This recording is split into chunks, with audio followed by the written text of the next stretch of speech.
હાલમાં Vadodara Ahmedabad express highway પર કેમિકલની એક ટ્રક પલટી ખાઈ જતા તેનું કેમિકલ મરીડા ગામમાં બહુ દુર્ભાગ્યને પ્રસાર થયું છે અને તેના કારણે અત્યારે સ્કૂલની બંધ રાખવામાં આવી છે.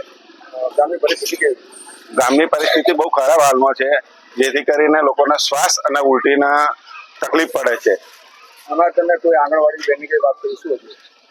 એ આંગણવાડી બેન એક જયશ્રી બેન કરીને છે, તેમને ઉધરસ થતા અને હાલમાં એમને ઉધરસના કારણે બે બંધ થઈ ગયેલા છે અને તેમને સિવિલ હોસ્પિટલમાં ખસેડવામાં આવ્યા છે. ત્યારે ગઈકાલે કરતો આજે થોડો સુધારા ઉપર છે, પણ આજે સવારે પાછું ફરી એવું વાતાવરણ થઈ ગયું હતું ને ફરી ગામમાં સ્કૂલોને છોડી દેવામાં આવ્યું. આંગણવાડીમાં શું બધા જે હતા છોકરાઓ બાળકો એમને પણ છોડી દીધા અને થોડી ગંભીર શ્વાસ ને એ બધી ચડવાની તકલીફ થઈ ગઈ હતી, વોમિટ ને એવું બધું થવાનું થતું હતું. ગામમાં કેટલી વસ્તી છે? ગામમાં લગભગ 8,000ની વસ્તી છે. અહીંયાથી લોકોનું સ્થળાંતર કર્યું એવી વાત પણ જિલ્લા અધિકારી કે હા, તો 2-3 જણ ખેતરમાંથી બધાના ગામમાં લાવ્યા હતા અને મેરડી માતાના મંદિરે રાખ્યા.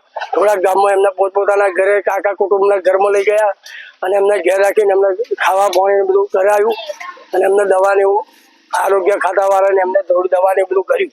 આજે સવારે અમે સ્કૂલમાં આવ્યા પણ પરિસ્થિતિ બહુ સારી નથી અને ધુમાડો બહુ જ હતો અને બાળકોને પણ શારીરિક નુકસાન થાય એવું હતું.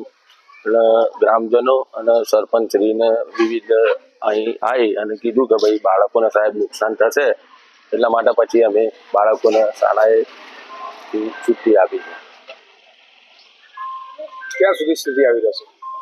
બને એટલી વહેલી સારી થાય તો સારું. તહેવાર ચાલે છે અને બાળકોનું શિક્ષણ કાર્ય ઝડપથી ચાલુ થઈ જાય.